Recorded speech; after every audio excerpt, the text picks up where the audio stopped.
Hello दोस्तों, नमस्ते, good morning. कैसे हैं आप सब? आई होप कि आप सब अच्छे होंगे। माय रियल लाइफ में आप सबका बहुत बहुत स्वागत है।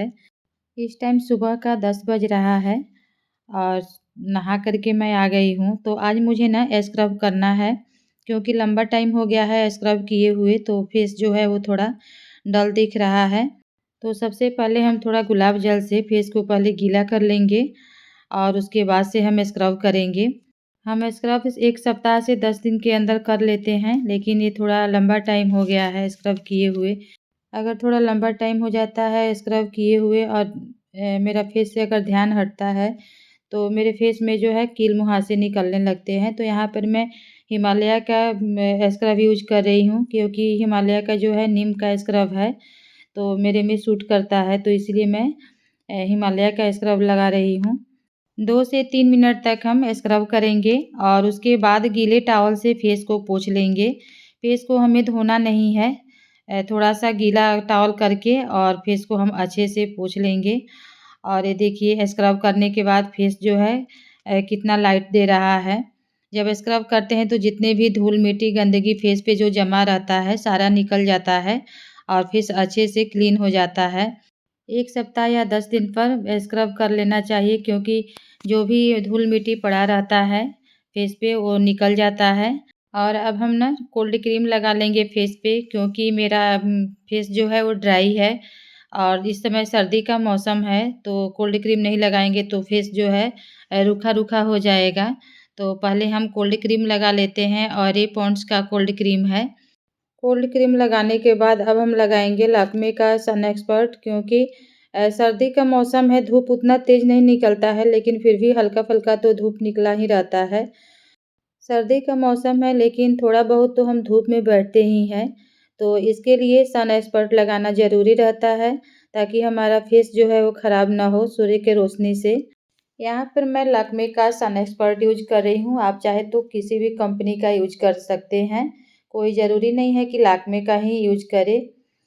और ये बहुत ही सही रहता है, गर्मी हो या सर्दी हो, किसी भी मौसम में लगाना ज़रूरी रहता है। अगर आपका फेस अगर ड्राई है तो उसके पहले कोई कोल्ड क्रीम लगा लें और उसके बाद से आप सन एक्सपर्ट लगा सकते हैं। और मैं यहाँ पे अब रेडी हो गई हूँ, तो रेडी होने के बाद अब मैं चल रही हूँ नाश्ता करने। तो मिलती हूँ आप लोगों से नाश्ता करने के बाद।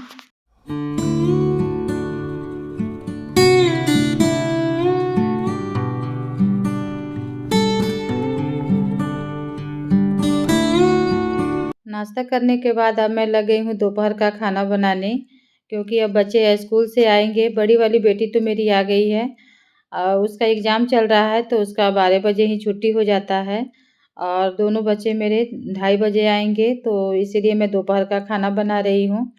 ठंड का मौसम ऐसा मौसम है कि टाइम का पता ही नहीं चल पा रहा है कि कितना टाइम हो गया। अभी सुबह का नाश्ता कीजिए, तब तक दोपहर हो जा रहा है खाना बनाने का, और देखते-देखते कब शाम हो जा रहा है पता ही नहीं चल पा रहा है। और यहाँ पर मेरी बेटी हेल्प करा रही है, ये बोल रही है कि मैं चावल धो दे रही हूँ, आपका थोड़ा हेल्प करा दे रही हूँ। तो वहीं ये चावल धो रही है और मैं इधर आलू छील रही हूँ। बच्चे जब बड़े हो जाते हैं तो लगता है कि मम्मी अकेली काम कर रही है और हम लोग हेल्प भी नहीं करा पा रहे हैं। बच्चों का तो खुद इतना प्रेशर आता है पढ़ाई का, कि मुझे लगता है कि नहीं, अभी पढ़ाई कर रहे हैं तो ये कोई ज़रूरी नहीं है काम करना। लेकिन थोड़ा बहुत काम सीखना ज़रूरी रहता है, क्योंकि अगर हमारा शरीर जो है कभी अस्वस्थ हो गया तो बच्चे भूखे ना रहें, तो इसीलिए थोड़ा बहुत सीखना भी ज़रूरी रहता है। और यहाँ पर मेरा टाइम हो गया है कॉफ़ी पीने का, क्योंकि दोपहर में मेरा दूध आ जाता है, तो जब भी मैं दूध गर्म करती हूँ तो दोपहर में एक बार कॉफ़ी ज़रूर पी लेती हूँ। तो अब मैं कॉफ़ी पीऊँगी और तब तक मेरा धीरे-धीरे खाना बनता रहेगा। एक साइड में दाल चढ़ा दी हूँ और दूसरे साइड मेरा आलू, गोभी, मटर का सब्ज़ी बन रहा है। और मैं ना इस टाइम ज़्यादा सब्ज़ी बना रही हूँ, क्योंकि दोपहर में जब सब्ज़ी मैं बनाती हूँ तो इसी सब्ज़ी से निकाल कर के रात के लिए भी रख देती हूँ। अगर सुबह में मैं सब्ज़ी बनाती हूँ तो दोपहर के लिए रख देती हूँ। 2 टाइम ही मैं सब्ज़ी बनाती हूँ, या तो सुबह में बनाती हूँ नहीं तो रात में बनाती हूँ। आलू गोभी के सब्ज़ी में अगर आप मेथी कसूरी मेथी डालते हैं तो बहुत ही स्वादिष्ट लगता है।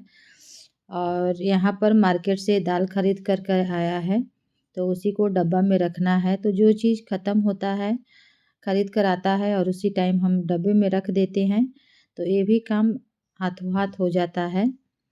और यहाँ पर मैं अपना दाल रख दी हूँ, मेरा सब्ज़ी भी लगभग बन गया है।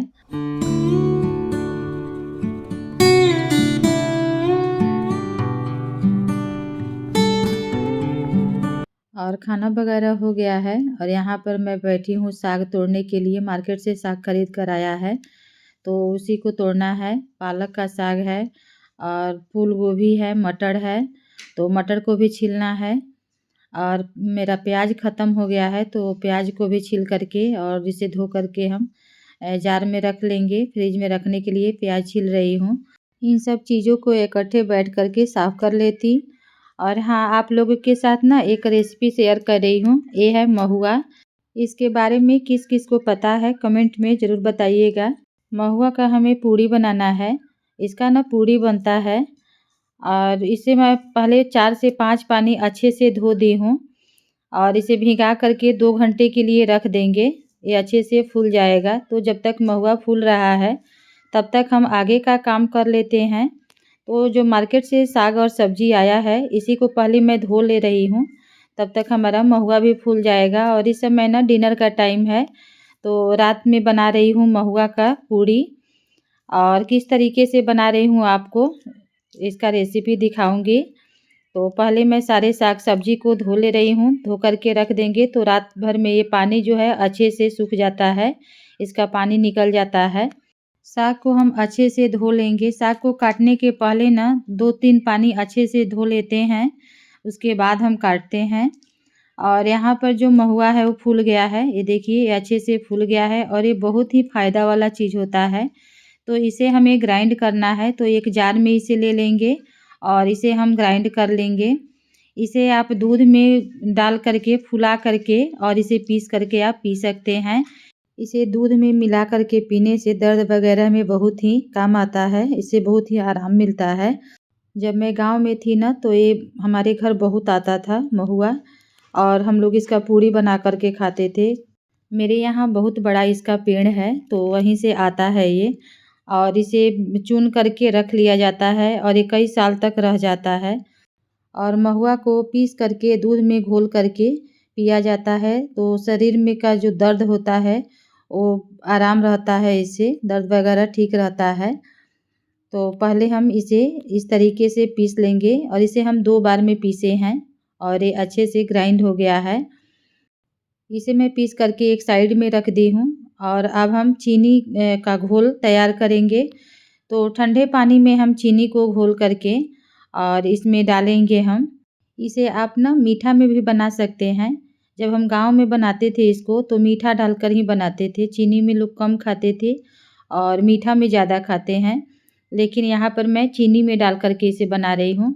तो जो महुआ का जो पानी है, जिसमें हम महुआ भिगाए हैं, तो उसी का ये पानी है। तो इसी में हम चीनी डाल कर के इसका घोल बना लेंगे।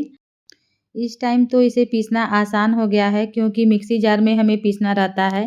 लेकिन जब हम गाँव में पीसते थे, तो इसे सीली पर पीसा जाता था उस टाइम और पीसना बहुत ही कठिन रहता था, क्योंकि ज़्यादा पीसना होता और सीली पे पीसना पड़ता था।